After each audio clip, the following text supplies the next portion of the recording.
大家好，我係 Vivian 楊秀慧。今次咧就想同大家講下網店創業同埋呢一個實體鋪創業之間嘅分別。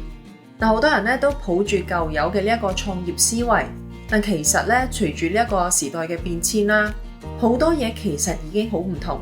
今次咧就等我同大家分享一下，我做咗幾年網上生意同呢一個實體鋪生意之後，覺得兩者到底咧有啲咩唔同啦。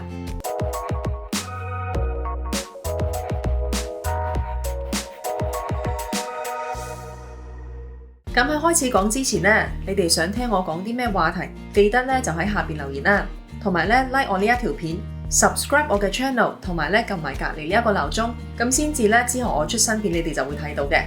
我嗰陣咧喺2014年開咗第一間樓上鋪，之後亦都喺唔同嘅地區開咗呢一個地鋪嘅。當時咧我未開呢一個網店嘅，但之後咧我逐漸就發現租金咧同我預期嘅人流量咧係唔成呢一個比例嘅。當初我為咗租金可以平啲啦，同埋呢一個交通方便，可以方便啲客人，我就揀咗一個咧喺正呢一個地鐵站隔離嘅樓上鋪開始我嘅生意嘅。但係咧，就算我揀咗一個幾方便客人嚟嘅呢一個鋪位都好啦，就好似我之後喺其他嘅商場開嘅呢一個地鋪一樣，人流量咧都極為有限嘅。落雨啦、打風啦嗰陣咧就會少好多人嘅。之後咧就發現好多客人聯絡我哋。馬來西亞啦、香港啦，其他地方都有嘅。咁佢哋咧喺 Facebook 聯絡我哋，想買我哋嘅產品，但係咧因為住得好遠，就問我哋可唔可以 bank in 跟住寄俾佢哋。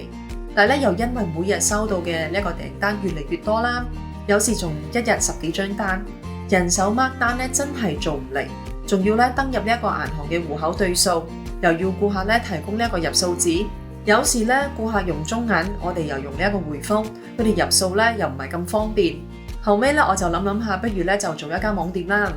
咁客人咧喺網上直接俾錢，唔需要叫客人去呢一個銀行入數。我嘅員工咧又唔使人手 mark 單，可以減輕咧我員工嘅工作量。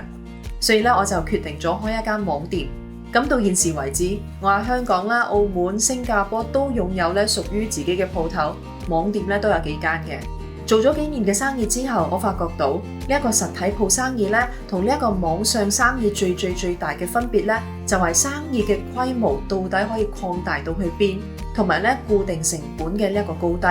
實體鋪地點固定，就算咧我投放網上嘅廣告去到外國，例如美國、英國、澳洲之類啦，客人咧其實都只會知我喺邊度咧有間鋪，唔好話落單。其實客人咧直頭係冇辦法知道我賣嘅係咩產品，有啲咩特別。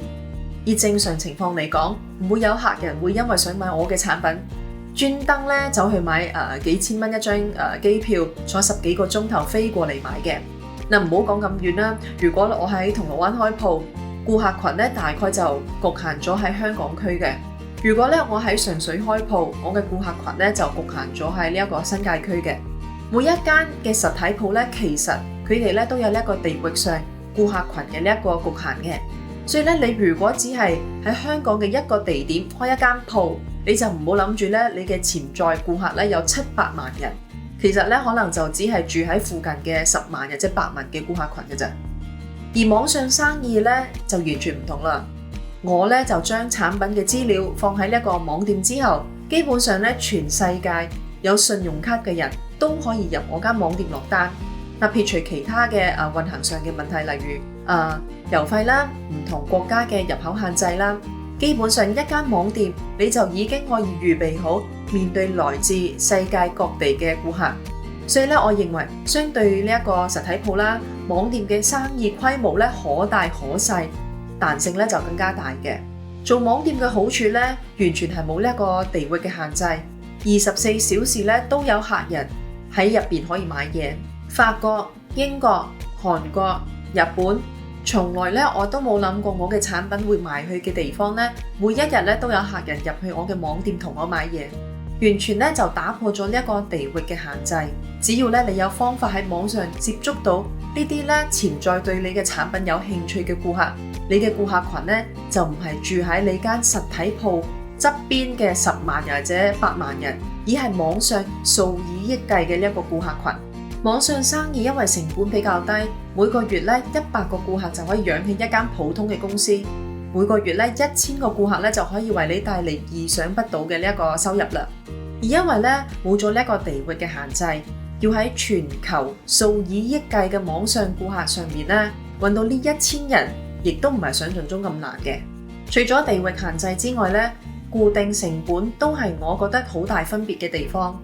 喺好多關於我創業嘅新聞度啦，我有見到一啲質疑嘅留言啦，而呢啲質疑嘅留言咧就證實咗我今日分享嘅呢一個話題咧，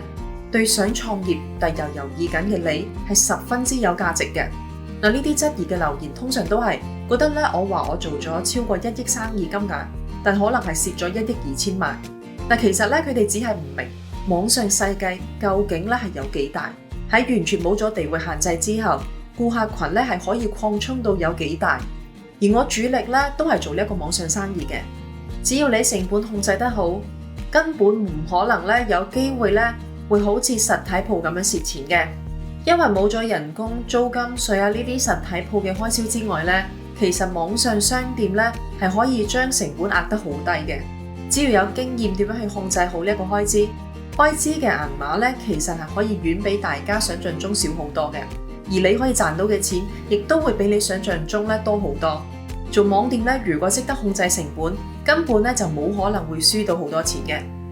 但要頂起一間實體鋪嘅每月支出，除咗呢一個租金、裝修、燈油火蠟、小裝修，仲有人工。一請人咧就會衍生出其他固定嘅成本，例如保險啦、強積金等等嘅。就算鋪頭冇生意，我都一樣咧要支付呢一啲不可避免嘅固定開支。最記得咧就係喺之前香港嘅商場開地鋪，租金咧真係十分之昂貴嘅。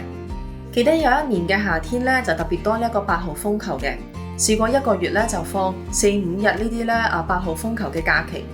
8號風球咧就梗係唔可以開門啦，亦都唔會有人出街買嘢嘅。咁嗰一個月咧，每一間地鋪咧就由賺10幾萬啦，變成咧輸幾萬蚊嘅。香港地鋪嘅租金咧真係貴到咧，只要你做少幾日嘅生意，嗰幾日嘅生意額咧就會足以令到你嗰一個月咧輸錢嘅。由嗰一刻咧，我亦都明白到點解一啲老闆真係咁驚咧打風啦，因為只要咧做少1-2日嘅生意咧，可能嗰個月佢哋就會由賺錢變成蝕錢。真係咧1-2日嘅生意額咧就可以有一個分別啦。而做網店咧，平台使費咧可多可少，規模咧可大可細，但一定咧平過你出去黃區租一個鋪頭嘅。就好似我之前啲片提過啦，我每個地區嘅呢一個網店每日咧都有超過1000個 visitors 嘅。而家咧喺香港，除咗便利店呢啲日常用品嘅鋪頭之外，一個咧每日有1000人行入去嘅實體鋪，我相信佢嘅租金咧基本上係7位數嘅天文數字。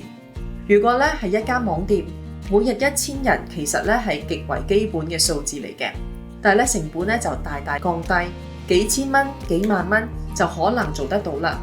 但事實上咧，我喺網店度咧每個月要使嘅錢，本來係幾年前係幾間鋪嘅租金加埋。但係咧，當我開始有經驗知道咧點樣去降低呢一個成本之後，我每個月使喺網店嘅呢一個開支係可以比我4間鋪拉勻嘅租金更加平，同時咧又唔影響客人嘅呢一個購物經驗。另外，網店咧係24小時運作嘅，但同時咧需要嘅人手咧就大大降低嘅。我只需要咧有人幫我做呢一個網店嘅管理、出貨同埋呢一個客戶嘅事，而唔需要咧好似實體店咁啦，係需要另外請好多人返嚟長時間坐喺間鋪入邊嘅。我自己咧就覺得一啲實體店佢哋嘅生意係會越嚟越細，因為咧越嚟越多人嘅習慣啦，就係喺呢一個網上購物。當你想買一件衫，你出去行街行幾個鐘頭去買一件衫嘅時候咧，其實咧佢係會帶動咗好多其他嘅消費，例如咧你會肚餓啦，你會坐低食碗麵啦，行過經過可能又會買下其他產品啦，口渴去買支水飲啦。但係咧，當大部分嘅人咧都習慣咗喺呢一個網上購物嘅時候，呢一啲連鎖嘅消費嘅效應咧就會逐漸咁咧減少嘅。實體店嘅生意咧亦都會越嚟越難做。就算喺2020年之前咧，星期六日夜晚10點、11點喺銅鑼灣同埋呢一個尖沙咀啦，比起10年前，我覺得咧真係少咗好多人嘅。大家咧好似都習慣咗早啲返屋企啦，用手提電話打機，又或者係喺網上買嘢嘅。我哋咧成日都會睇到一啲外國嘅大型百貨公司倒閉嘅新聞，就好似咧引證咗呢一種講法嘅。大部分嘅實體店生意咧會越嚟越難做，亦都會慢慢咧被淘汰。當然啦，實體店咧仲有佢哋嘅可取之處嘅，例如咧佢哋嘅顧客可以接觸到實體嘅呢一個產品，增加佢哋嘅購買經驗嘅。但係就好老實講，今時今日咧，我嘅網店每一日嘅收入咧，其實咧已經係比我自己嘅實體店多出幾倍，有時咧甚至係10倍以上。如果咧我幾年前咧就知道今時今日我做呢一個網上生意嘅呢一個知識嘅話咧，我相信再俾我揀多一次嘅話，我一定唔會投資過百萬嘅資金再去開任何嘅呢一個實體鋪嘅，因為咧根本咧就冇需要，而且咧每一日你睇到嘅產品咧係寄去世界各地唔同嘅地方，其實真係非常有呢一個滿足感嘅。所以咧，如果你有心創業嘅話，你要好留意點樣控制你嘅成本同每個月嘅固定開支。一啲咧，無論你生意好定唔好，有冇突發事件發生，你都需要俾嘅呢一個開支。如果咧你嘅固定開支咧係好大嘅話，你生意嘅防守性咧就會越低。相反咧，喺呢一個網上創業可能會更加適合你哋。嗱，今日咧同大家嘅分享咧就去到呢度啦，希望咧可以幫到大家，下次見，拜拜。